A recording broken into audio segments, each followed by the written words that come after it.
drama. The first story is titled, Am I the a-hole for not showing up to my dad's funeral after making him will me 50% of his assets as a condition to be there for his family? Basically, I stopped having a relationship with my dad after he ran off with another woman and had a bunch of kids with her. I was 13, old enough to choose, and decided to live with my mom full-time after I couldn't tolerate his girlfriend's presence anymore. I was a miracle pregnancy, conceived after 12 years of marriage and 8 years of trying, so I've no other sibling.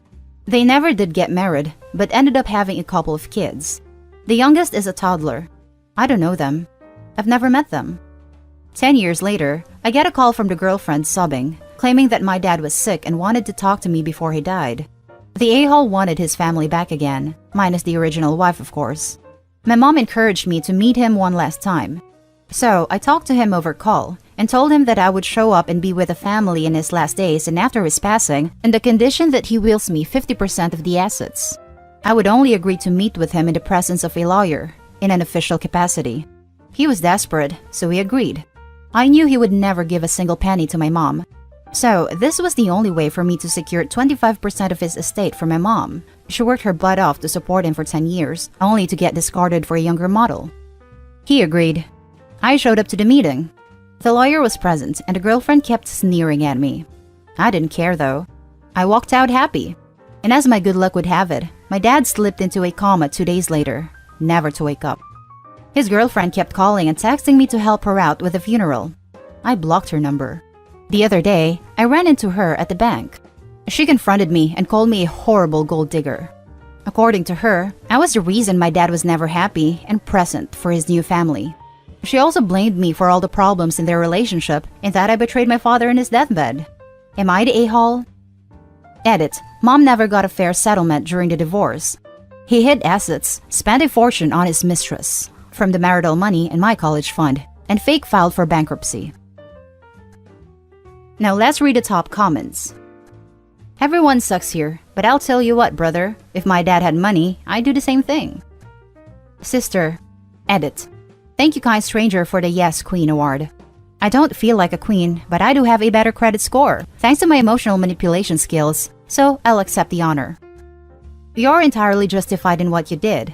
Your absentee dad and his girlfriend figured you should be their dog's buddy and provide support to a family you've never met when he dies.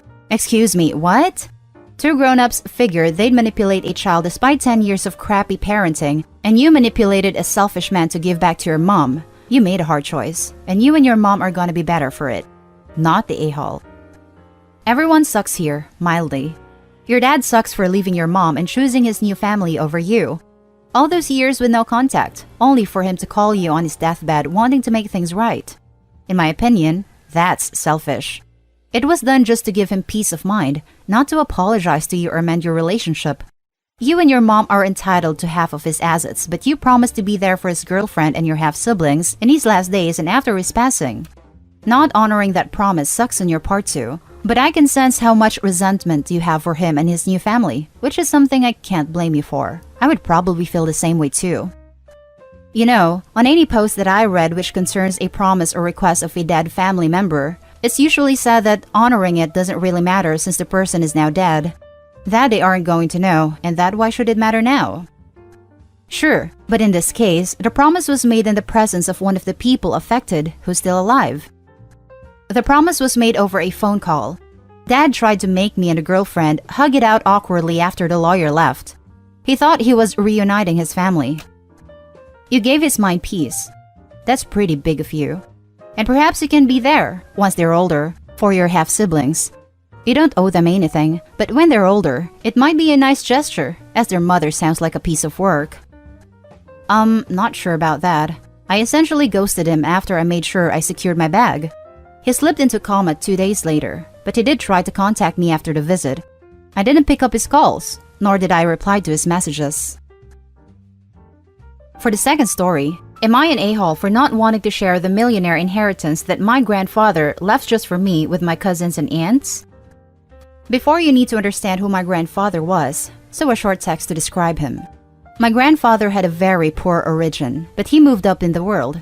He led a peaceful and comfortable life. The few luxuries he gave himself was to travel to Italy, his country of origin, But he lived in a modest house in a good neighborhood, and I drove a BMW from the 80s.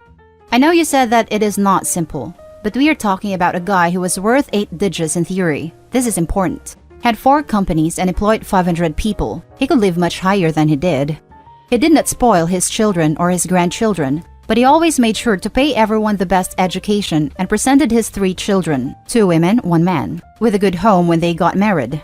My grandfather never let relatives work at his companies, including his children and grandchildren. He said that everyone should follow their own paths and always made it clear to never wait for his inheritance. He made it clear that he would choose the person who proved to be more able to handle his business and money.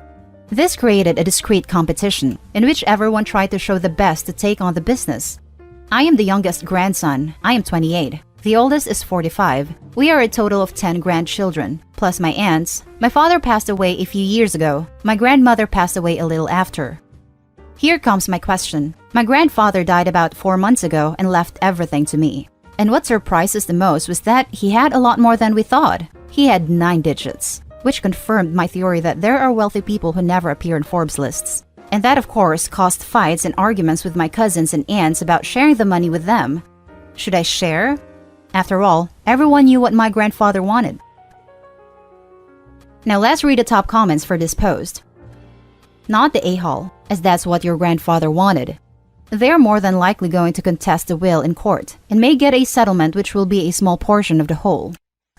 Sounds like your grandpa, though well-intended, was the a-hole. If I ever made millions, I'd make sure to set up my children and grandchildren for life with whatever business they wanted to go into, including if they wanted to work with me. I understand where he came from, so I'm sure he just never really came to terms with how very much he had to share. Personally, I would share, but it really is your decision. Not the a-hole. You're free to do as you see fit. Not the a-hole. It's all yours. Enjoy. Tell everyone else to go pound sand. No one should even be asking you or demanding anything. Just because of that, you should do nothing.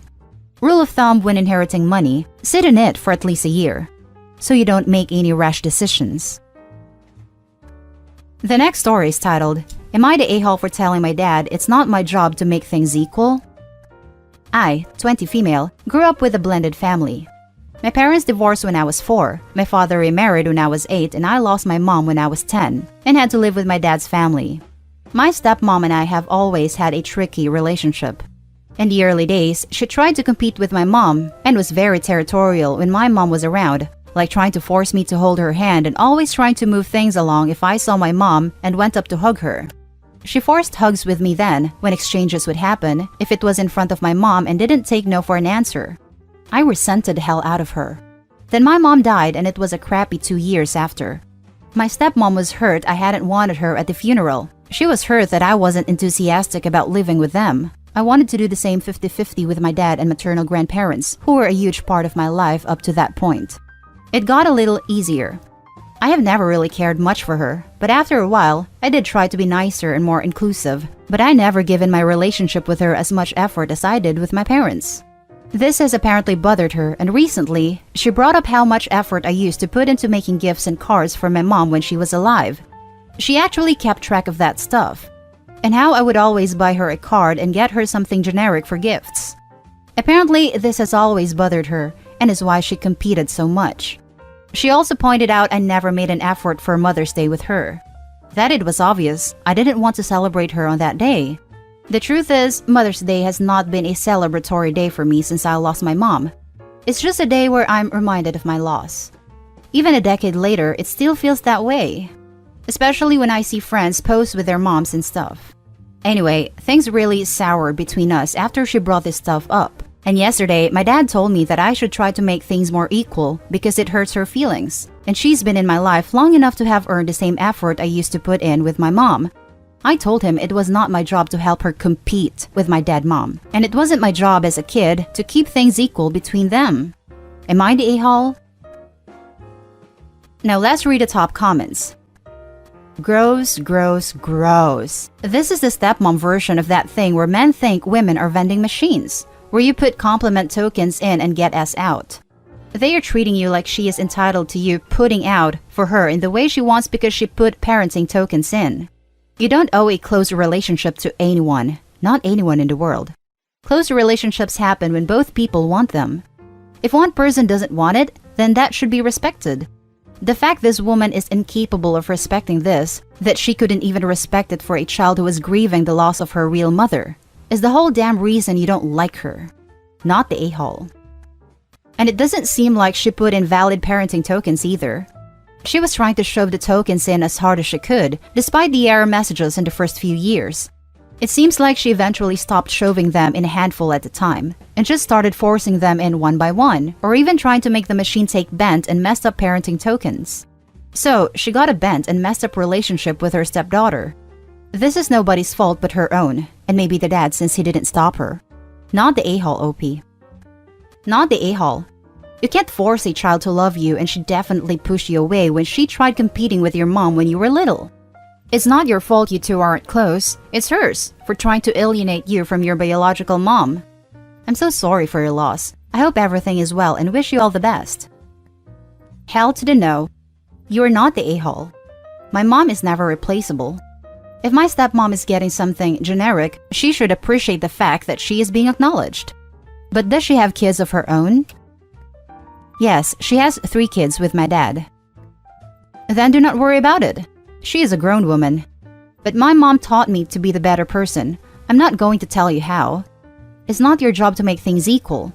It's in your hands to see what you can do to make your dad happy if you want him in your life.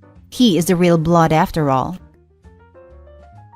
Now for the last story. Am I the a-hole for accepting my step-family when my bio brother did not, and he was shunned for it? My father cheated on my bio mom and abandoned us to marry my current stepmom when I was 12 and my brother was 14. He was frankly an absent father and I didn't miss him much, but my mom didn't have an easy time raising us as a single parent. She died 2 years later from an overdose when I was 14. We subsequently moved to and lived with my father's new family, comprising my stepmom and her 2 sons, 2 and 3 years older than me. Going into this, both me and my bio brother hated both of them, with the view that my dad was a cheating, unreliable scumbag and she was just a cheap witch. I wasn't expecting to actually like my stepmom, though we were right about my father. Past the first few months of awkwardness, my stepmom and brothers actually treated me great. They always wanted a daughter and sister respectively and quickly started including me in their family activities and looking out for me.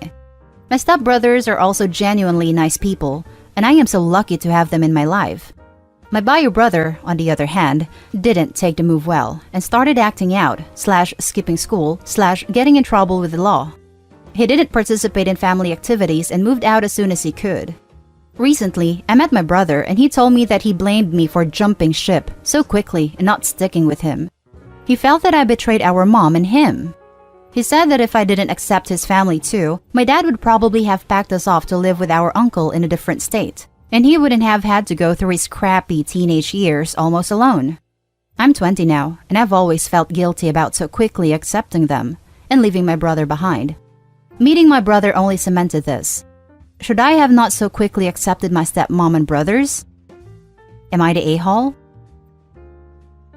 Now for the top comments. No a-holes here. He lost his mom super young and is allowed to have complicated feelings about that. He shouldn't be blaming you for anything and maybe should be in counseling to deal with that.